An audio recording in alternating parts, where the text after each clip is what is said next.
Hello everybody, Mailman here from Goat Productions. First hunt of 2022 last night. 4 or 5 coyotes down, and I'm going to jam all those harvests into this one video. We got a lot of footage because it's breeding season for the coyotes. My favorite time of year to be out there. A lot of back and forth with the vocals. January, February, March, I get my numbers up really quickly. A lot of interaction. You got cruising males looking for females. You got females setting up their territories, fighting, defending their territories. So I got coyotes coming from all different directions last night. At one point I had 4 in front of me at one time at different ranges. So this is the time of year I love to get out there, man, and interact with them and get those shots and get those numbers up. So we're going to jump right into the hunt, get those 4 in here. Driving down, I want to get there about midnight. It's a cloudy night. We had rain all day today. A storm was coming. And even if the moon came up at a later time, I was going to have that cloud cover to keep it dark. So I drove down to the field and I got across pretty much through the middle of this one section that I'm hunting. They're used to cars right there, but what you can't do is you can't stop. So I scan a little bit as I'm cruising through and I see 2 coyotes off to my left. They ease into the thick stuff. So my plan is just to go up to the parking spot, park there about 1,200 yards away, do a couple sets, and then work my way back. Just walk back and make a big loop looking for those coyotes cruising. So what I did is I went up to my first spot, waste a little bit of time before I go back down after the 2 that I've seen, and I just go out there and throw out my Amy interrogation howl, female howl, and within seconds a coyote pops out of my lease coming down toward the property that I'm hunting on now. My lease borders the property that I'm on in the fields. This coyote pops out immediately out of the woods, comes straight down to me, and I drop that first coyote within minutes. A female. Get up there, retrieve that one, and I start to make my loop. I want to make my loop back down. About a half an hour, 45 minutes later, I want to get back down to where those singles are. So before I get to the area where I can see that area where that coyotes were at, I go down there and I do that Amy interrogation howl, and I get a couple answers. Not only do I get answers where I seen the coyotes, off to my right where I parked at about 1,000 yards, I get more reaction. So what I do is I slide up into that area. Now I'm into the area again where I seen those coyotes and I know that they wanted to be. So I don't go back in there and I open up with a howl. What I do is I just go into coyote whines and whimpers. Maybe later on down the road I'll go into some actual mating calls, but I want to go into female whines and whimpers and lighter calls that aren't the howl, but they're still coyote calls. Get into the area, I'm right there looking where those 2 coyotes were, and those 2 come out of that thick stuff back into that field. But they're at a pretty far range and they're spread apart. I want to try and get them both close, maybe take a double. What happens is as I'm watching them, and I like to do this at this property because I can call to them and watch their reaction and watch what they do. I know a lot of people's videos you watch, man, they come running and charging to the call and boom, you take them. That happens at this property, but a lot of times what happens at the properties, I throw out some calls, they answer me, and they'll ease their way in, and you're going to see that in the video coming up here. One of the coyotes actually beds down, and I'm watching the other coyote in this area, and they're out there a good ways, and I could take a shot, but I want to be able to possibly take that double. I'm waiting and watching and learning about these coyotes, and another coyote comes down from the right, way off again from my lease, coming down, and I just watched that coyote come down. That one's coming right toward where the call was the last time I made a call. Look up on top of the hill, there's a 4th coyote. So I got 4 coyotes in front of me. I got about 250 yards to the bedded coyote, 200 yards to the other coyote. I got a coyote to my right coming straight down toward me, and I got another one up there about 500, 600, 700 yards coming down, and they're looking. You could tell that they see each other, they're interacting a little bit. Some of them are dominant, some are not. So what I'm deciding now is when do I take shots, when do I not take shots. The coyote to my right is making its way to me. I got a bedded coyote over to my left that I can see just parts of. It's laying down. I know it's bedded over there. I got another coyote that's kind of in the field. But that second one starts making its way up to the 700-yard coyote, and they're kind of making their way up to the top of the ridge. So my plan now, as it's coming and unfolding, is that when it's coming closer to me, I'm going to drop that one. I'm going to either go after the bedded coyote or I'm going to see how that bedded coyote reacts once I shoot. So what I do is I finally get a shot, a nice clear shot on the first one coming down in this set, and I drop that coyote right off the bat.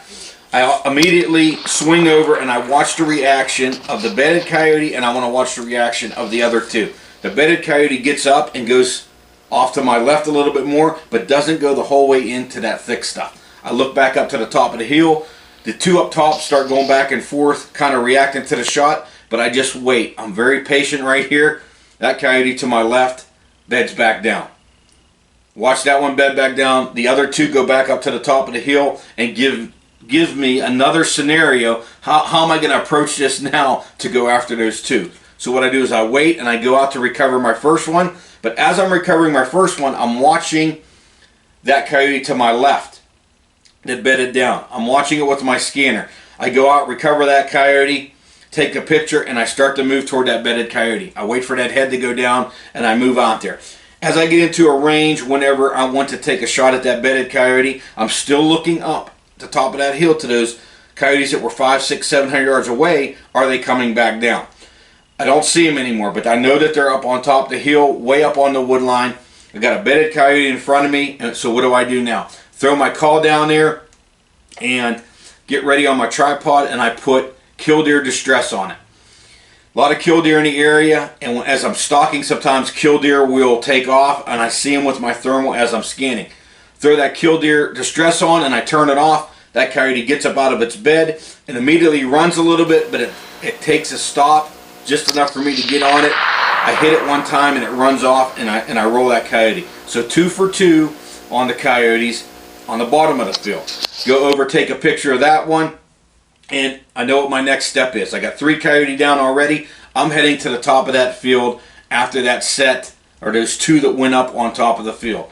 Running out of camera on my phone last night, didn't take my charger, so I took my picture of that third one, and I just start heading up to that next group. They're up on top of that ridge, and I watched the reaction before when they shot. When I shoot at coyotes one time, just that one time, I get them to come back, or they'll stay in the field, or they won't go in there far. They'll make their way back for another video rather than me shoot as they're running away, spraying at them. They're not going to come back for a while. They're not going to come back for, in my opinion, a couple weeks, if they even come back. If I take one shot, drop a coyote, a lot of times they don't know what the heck's going on, and you're going to see that on my last kill.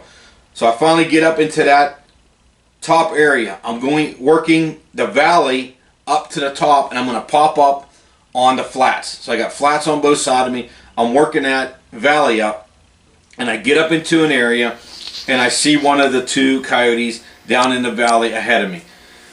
So what I do is I still go out there, and I love killdeer on this property right here, because there's just a ton of killdeer that bed on these fields. What happens is this farmer really rotates his crops well. He'll plant one large field and he'll plant another large field, and there's always seems there's always a field where they're feeding it. It's just a matter of finding which field it is, depending on the height of that grass. But I also think the killdeer nest or bed on the ground in areas they like.